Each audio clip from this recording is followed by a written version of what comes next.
जय हिंद दोस्तों, आप सभी का आर ग्लोबल स्टडी पॉइंट में स्वागत है। आप सभी के लिए ल्यूसेंट का ये न्यू बैच स्टार्ट किए हैं और ये बैच बिहार पुलिस और बिहार दरोगा के लिए ये बैच खास करके एक बनाया गया है और इसमें आप सबके लिए ऑब्जेक्टिव ल्यूसेंट का पूरा का पूरा ऑब्जेक्टिव ख़त्म कर दिया जाएगा। एक एक ऑब्जेक्टिव ल्यूसेंट का आप सबके लिए इससे दिया जाएगा। एक भी क्वेश्चन बिहार पुलिस और बिहार दरोगा में नहीं छूटेगा। अब कहता है ना, ल्यूसेंट हर एक एग्ज़ाम के लिए रामबाण होता है, तो ये ल्यूसेंट का एक एक ऑब्जेक्टिव आप सबके लिए लेके आए हैं और यह मॉडर्न हिस्ट्री से स्टार्ट है। तो आज क्लास नंबर 1 है। आप सभी इस क्लास को पूरा क्लास देख लीजिएगा, लाइक शेयर सब्सक्राइब कर दीजिएगा, सब्सक्राइब करके बेल आइकन को दबा दीजिएगा ताकि मेरा क्लास आप तक पहले पहुँचे। तो ये ल्यूसेंट का ऑब्जेक्टिव क्लास है, इसे देख आप लोग 7 दिन देख कर देखिए, बेनिफिट नहीं हुआ फिर क्लास नहीं देखिएगा। चलिए क्वेश्चन नंबर 1 से स्टार्ट करते हैं। क्वेश्चन नंबर 1 कह रहा है कि भारत में समुद्री मार्ग से आने वाला पहला यूरोपीय कौन था? भारत में समुद्री मार्ग से आने वाला पहला यूरोपीय कौन था? तो Vasco da Gama. Vasco da Gama Bharat कब आया था? तो 1498 में वास्को डिगामा ने भारत पहुंचा। अब भारत किस स्थान पर? तो कालीकट वर्तमान कहाँ है? तो कालीकट वर्तमान केरल में है। कालीकट का नाम वर्तमान में कोघोजी। कालीकट का वर्तमान नाम क्या रख दिया गया है? तो कालीकट का कोझीकोड कालीकट का नाम है और कालीकट पर सर्वप्रथम वास्को डिगामा आया था। और वास्को डिगामा जो भारत आया था उसे किस राजा ने स्वागत किया था? तो राजा जमूरीन। राजा कौन था? तो राजा जमूरीन ने वास्को डिगामा का स्वागत किया कालीकट पर और अब्दुल मजीद समुद्री मार्ग से लाने में सहायता किया, भारत लाने में सहायता किया। इसका आंसर क्या हो जाएगा? Answer B. Vasco da Gama Bharat के किस स्थान पर पहुंचा था? अभी बताए कालीकट वर्तमान कहाँ है? तो केरल में। कालीकट कहाँ है? केरल। किसने लाया था? तो लाया किसने? जब समुद्र में भटक रहा था तो इसे किसने सहायता किया था लाने में? ये था अब्दुल मजीद। किसने? तो अब्दुल मजीद ने सहायता किया था। और किस राजा ने इसका स्वागत किया था? तो जमूरीन। राजा जमूरीन ने इसका स्वागत किया था। वास्को डिगामा भारत कब पहुंचा? वास्को डिगामा भारत कब पहुंचा? तो 1498 में। अच्छा, वास्को डिगामा के कुछ बारे में हम बताना चाहते हैं। जैसे कि आपका ये हो गया भारत और इधर आपके लिए पुर्तगाल हो गया। अब जब वास्को डिगामा यहाँ अफ्रीका महाद्वीप, तो वास्को डिगामा और एक था आपके लिए 2 अंग्रेजी नाविक था, पुर्तगाली नाविक था, जिसका नाम, एक का नाम वास्को डिगामा, दूसरा कोलंबस निकला भारत के खोज के लिए और वास्को डिगामा निकला था अमेरिका के खोज के लिए। तो ये दोनों रास्ता पे, कोलंबस और वास्को डिगामा एक दूसरे रास्ता पे भटक गया। जब कोलंबस आपको ढूंढते चल गया उत्तरी अमेरिका, और उत्तरी अमेरिका का खोज कोलंबस ने ही किया था। और वास्को डिगामा जब पुर्तगाल से निकला तो भटकते भटकते यहाँ केप ऑफ गुड हॉर्प है और यहाँ से होते हुए भारत के केरल के कालीकट पर पहुँचा। और यहाँ आपको एक ये नाविक था, जो नाविक अब्दुल मजीद, और यहाँ से अब्दुल मजीद ये जब भटक रहा था तो अब्दुल मजीद ने इसका सहायता किया ले जाने में। तो इसी तरह वास्को डिगामा भारत पहुंचा। कब पहुंचा था? तो 1498 में।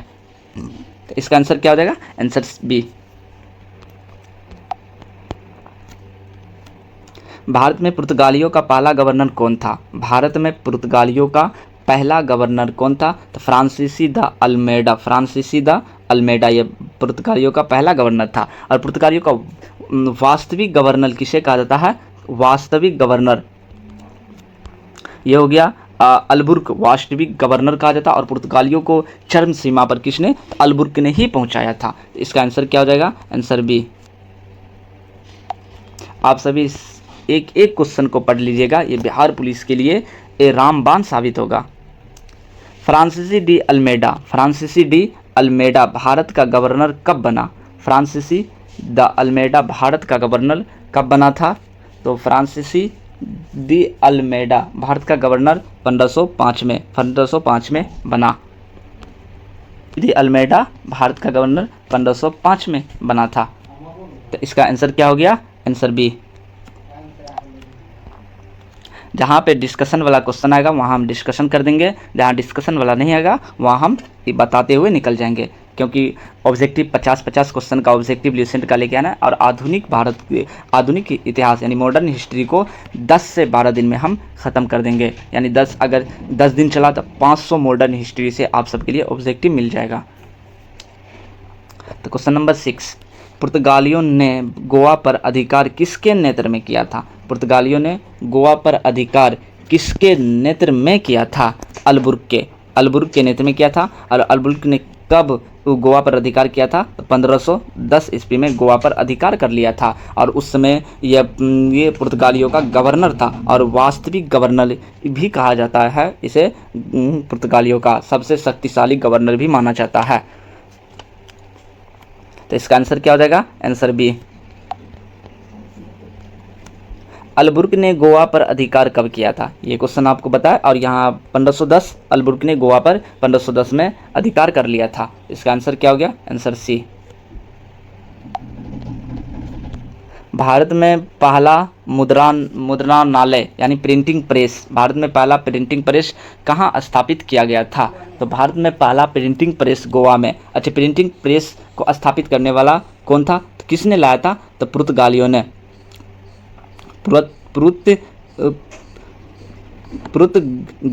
पुर्तगालियों ने लाया था। और कब लाया था प्रिंटिंग प्रेस? 1556 में। 1556 में पुर्तगालियों ने भारत का पहला प्रिंटिंग प्रेस भारत में लाया। और कहाँ से? तो पुर्तगालियों से। किस जगह पर खोला था? तो गोवा में। तो इसका आंसर क्या हो गया? Answer B.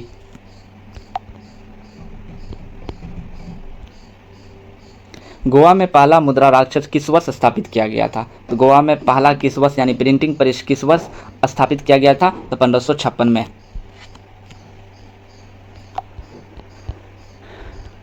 Dutch east India company की स्थापना कब किया गया था? डच ईस्ट इंडिया कंपनी की स्थापना किस वर्ष की गई थी? तो इसका आंसर 10 का आंसर क्या हो जाएगा? आंसर बी, 1602 में। डचों ने अपना पहला ईस्ट इंडिया कंपनी 1602 में खोला था। और कहाँ पे? तो मसूलीपट्टनम में। सर्वप्रथम भारत में अपना फैक्ट्री किसने खोला था? तो पुर्तगालियों ने। फिर हो गया आपको डचों ने, फिर हो गया अंग्रेज़ों ने, फिर फ्रांस के बाद एक और कंपनी है, क्योंकि आपको ये चारों क्रम वाइज याद रखना होगा।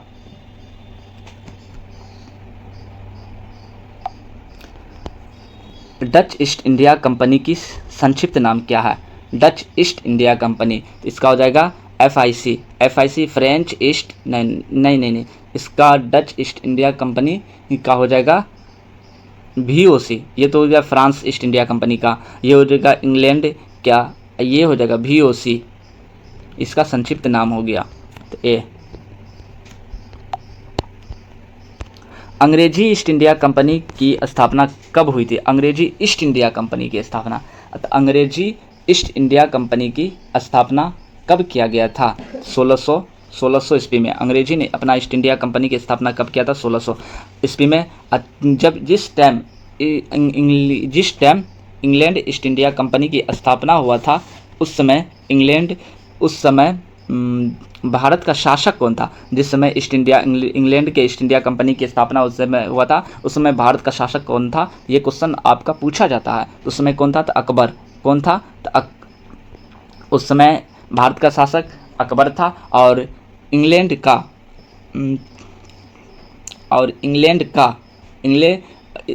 समय इंग्लैंड का महारानी कौन था? तो महारानी विक्टोरिया। महारानी कौन था? तो विक्टोरिया। महारानी विक्टोरिया। इस समय महारानी विक्टोरिया था। और भारत का शासक अकबर था, जिस समय इंग्लैंड ईस्ट इंडिया कंपनी की स्थापना हुई थी। क्वेश्चन नंबर 13, अंग्रेजी ईस्ट इंडिया कंपनी को चार्टर किसने प्रदान किया? अंग्रेजी ईस्ट इंडिया कंपनी को चार्टर किसने प्रदान किया? एलिजाबेथ। इसका आंसर क्या हो जाएगा? Answer B. अंग्रेजों की भारत में पहली फैक्ट्री कहाँ स्थापित हुई थी? अंग्रेजों की भारत में पहली फैक्ट्री कहाँ स्थापित किया गया था? इसका आंसर सूरत। सूरत में अंग्रेजों ने भारत में पहली फैक्ट्री स्थापित किया था। और कब किया था? तो 1908 में। 1908 में अंग्रेज ने अपना पहला फैक्ट्री भारत में खोला था, जो असफल रहा। अंग्रेजों ने भारत में पहली फैक्ट्री किस वर्ष स्थापित की थी? किस वर्ष पर स्थापित किया था? तो 1908 में, 1608 में। 1608 में। इसका आंसर क्या हो जाएगा? Answer B. अंग्रेजों ने प्रारंभ में अपना व्यापारिक केंद्र किस स्थान पर बनाया था?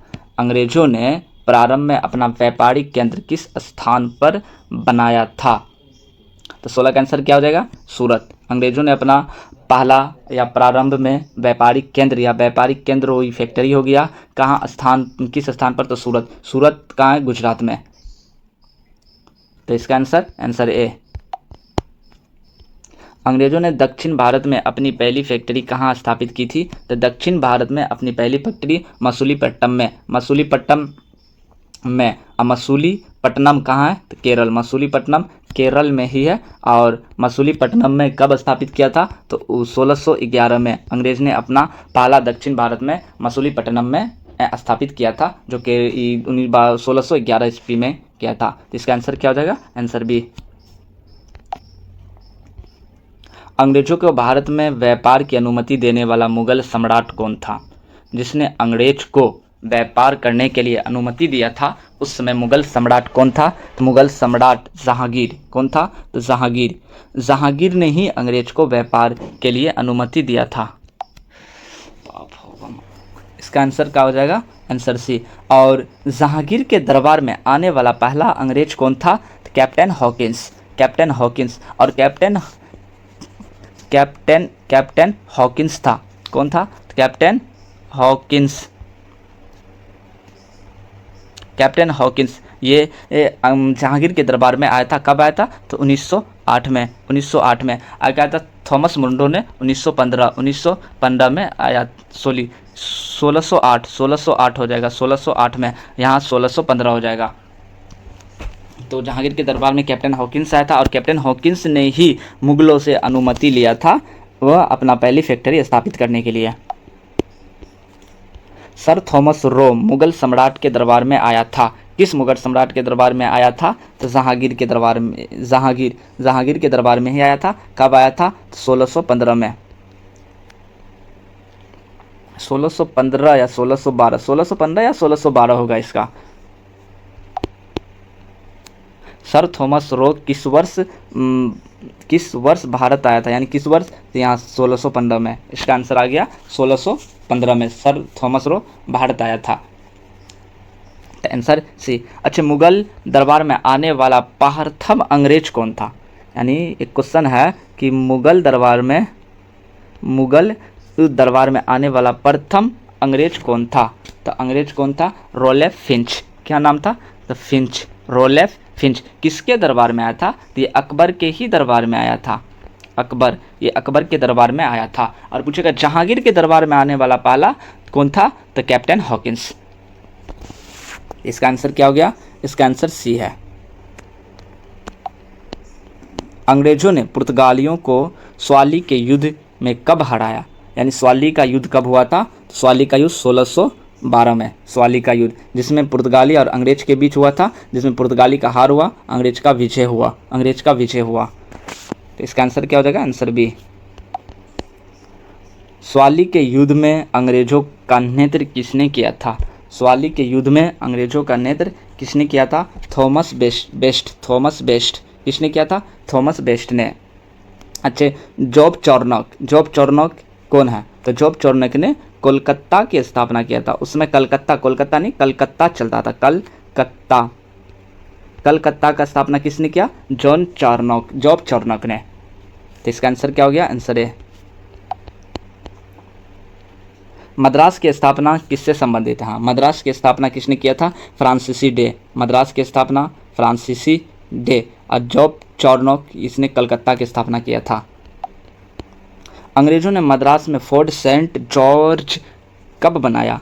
अंग्रेजों ने मद्रास किसे कहा जाता है? वर्तमान तमिलनाडु के क्षेत्र को मद्रास कहा जाता है। ठीक है, तो अंग्रेजों ने मद्रास में फोर्ट सेंट जॉर्ज कब बनाया था? तो इसका आंसर हो जाएगा, आंसर ए 1639 में। ए। बम्बई अंग्रेजों को किस यूरोपीय शासक ने प्राप्त हुआ? तो बम्बई अंग्रेजों से किस यूरोपीय शासक से प्राप्त हुआ? अच्छे, बम्बई किसने दिया था? पुर्तगालियों ने दिया था अंग्रेजों को। क्यों दिया था? तो ये दहेज में दिया था, दहेज में, क्योंकि ये पुर्तगालियों के बाप का था ना, इसलिए अंग्रेज को इसने दहेज में दे दिया था मुंबई को। शर्मों ने लगा दहेज में देते हुए। तो इसका आंसर क्या हो जाएगा? आंसर सी। बम्बई अंग्रेजी राजा चार्ल्स द्वितीय किसको दहेज में दिया था? चार्ल्स द्वितीय को किस प्राप्त दिया था? तो विवाह के दहेज के रूप में चार्ल्स द्वितीय को। तो इसका आंसर क्या हो जाएगा? Answer B.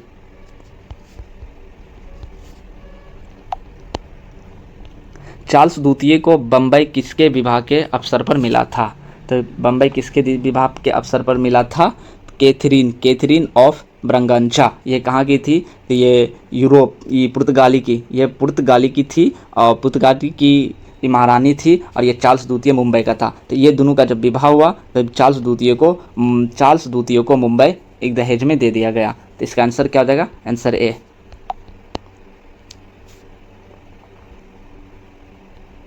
Question number 28, Bombay east India company को किस वर्ष दिया गया? बम्बई ईस्ट इंडिया कंपनी को किस वर्ष दिया गया? 1661 में। 1661 में बम्बई ईस्ट इंडिया कंपनी को दे दिया गया। चार्ल्स द्वितीय ने ईस्ट इंडिया कंपनी को 1661 में बम्बई दे दिया। ईस्ट इंडिया कंपनी ने बम्बई को अंग्रेजी सम्राट से किस वर्ष प्राप्त किया? ईस्ट इंडिया कंपनी ने बम्बई को अंग्रेजी सम्राट से किस वर्ष प्राप्त किया? तो 1668 में। इसका आंसर क्या हो जाएगा? Answer B.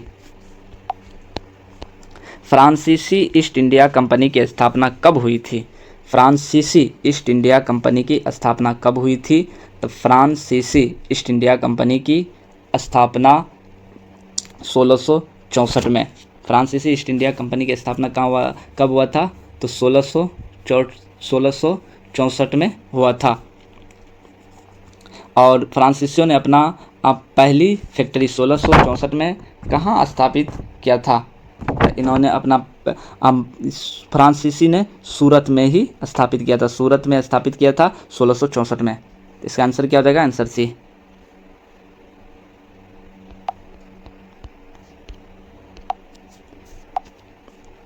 फ्रांसीसी ईस्ट इंडिया कंपनी की स्थापना के समय वहाँ के राजा कौन थे? किसके समय हुआ था, या वहाँ का राजा कौन था? तो लुई 14वां। कब हुआ था? तो 1668 में।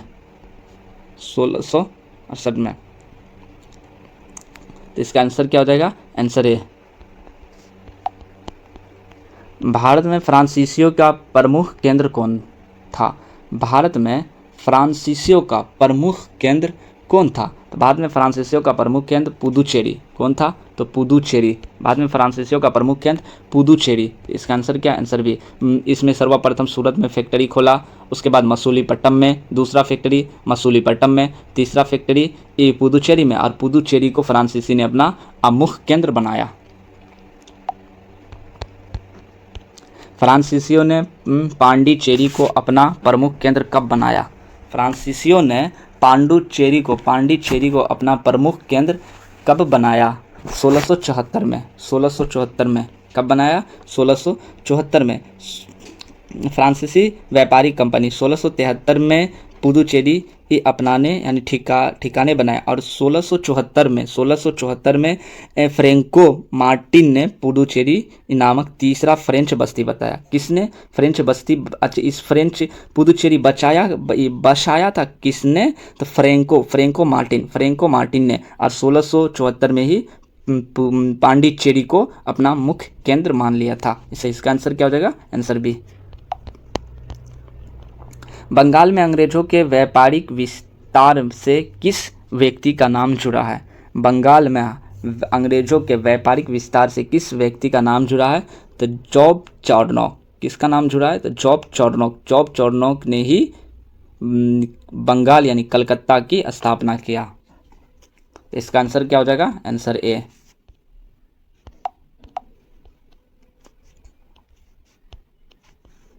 जॉब चौर्नोक ने कलकत्ता में अंग्रेजी बस्ती कब बसाई? जॉब चौर्नोक ने कलकत्ता में अंग्रेजी बस्ती कब बसाया था? 1690 में। 1690 में, आंसर बी। कलकत्ता किन 3 गांव से मिलकर विकसित हुआ?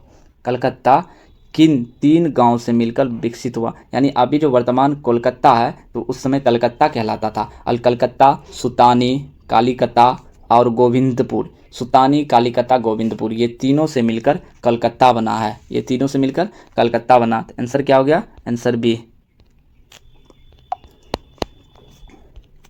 अंग्रेजों ने इन 3 गांवों की जिम्मेदारी किस वर्ष प्राप्त की? अंग्रेजों ने वो 3 गांवों, सुतानी, कालीकता, ये 3 गांव जो था तो इसको किस वर्ष जिम्मेदारी, किस वर्ष प्राप्त लिया था?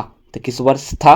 तो 1698। 1698, इसका आंसर क्या हो जाएगा? आंसर सी। फारूक सियर का प्रसिद्ध फरमान अंग्रेजों को किस वर्ष मिला? अब फारूक सियर को घिरनी कायर भी कहा जाता है। फारूक सियर को घिरनी कायर भी कहा जाता है।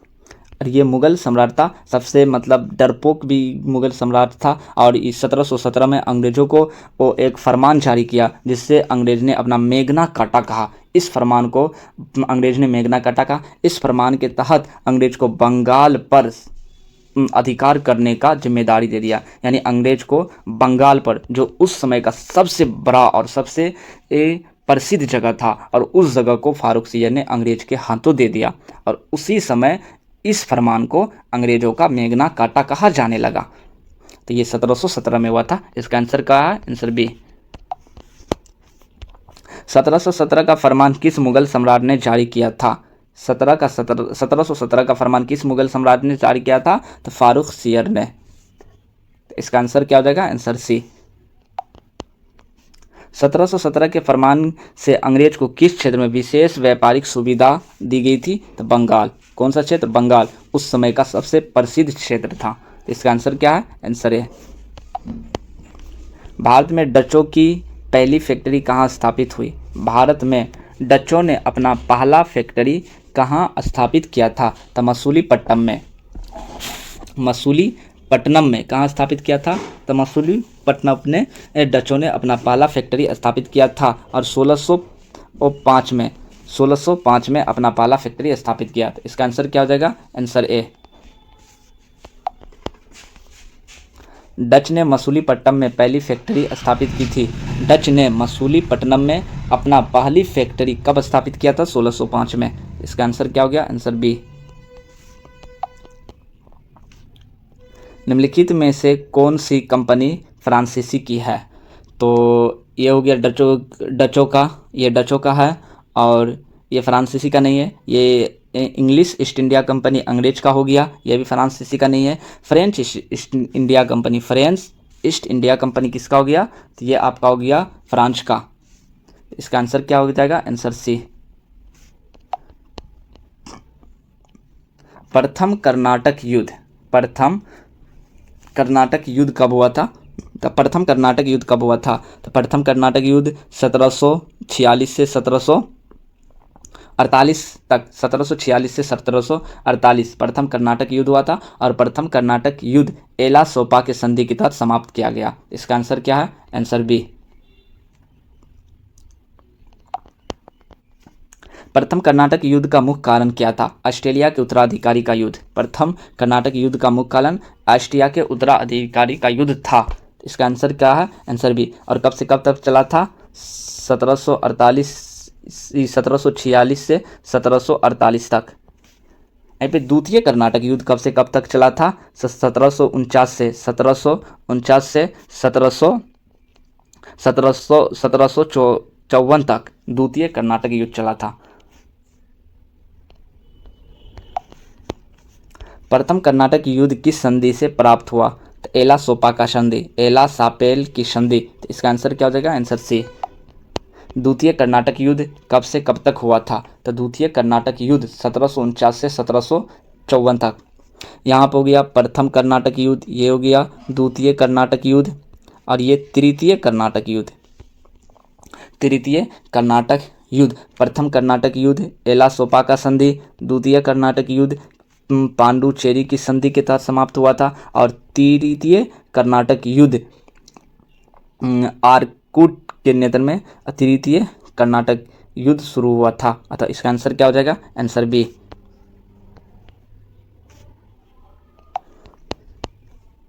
कर्नाटक युद्ध में अंग्रेजों के प्रमुख प्रतिद्वंदी कौन था? तो फ्रांसीसी। कर्नाटक युद्ध किसके समय हुआ था? फ्रांसीसी के समय। फ्रांसीसी और इंग्लैंड के बीच हुआ था। तृतीय कर्नाटक युद्ध, तो तृतीय कर्नाटक युद्ध कब हुआ था? 1756 से 1763 तक। और इसी युद्ध के समय, तृतीय कर्नाटक युद्ध के समय ही सप्तवर्षीय युद्ध चल रहा था, जो 7 वर्षों का युद्ध था, जो 1756 से 1763 तक चला। और किसके बीच चला था? इंग्लैंड और फ्रांस के बीच।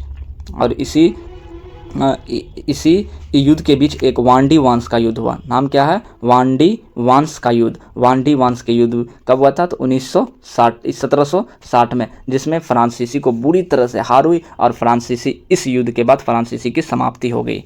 और इस युद्ध को इस तृतीय कर्नाटक युद्ध को सप्तवर्षीय युद्ध भी कहा जाता है। तो इसका आंसर क्या हो जाएगा? Answer C. और यह युद्ध पेरिस के संधि के तहत, किस संधि? पेरिस के संधि। तृतीय कर्नाटक युद्ध पेरिस के संधि के तहत समाप्त हुआ। तो आंसर सी हो जाएगा।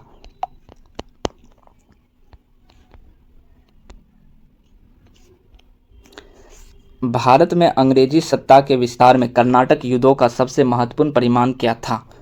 कर्नाटक युद्धों का सबसे महत्वपूर्ण परिणाम क्या था? तो अंग्रेजों की राजनीतिक और श्रेष्ठता स्थापित होना। अंग्रेजों की राजनीतिक और श्रेष्ठता स्थापित होना। तो इसका आंसर क्या? Answer C. तो आज आप सबके लिए 50 क्वेश्चन था। आज से आप सबके लिए ल्यूसेंट का डेली बैच लेके आ रहे हैं, और यूट्यूब पे फ्री क्लास चलेगा। और इसमें बिहार पुलिस और बिहार दरोगा को ध्यान रखते हुए कंटेंट बनाया जा रहा है, और इस पर विशेष ध्यान दिया जा रहा है।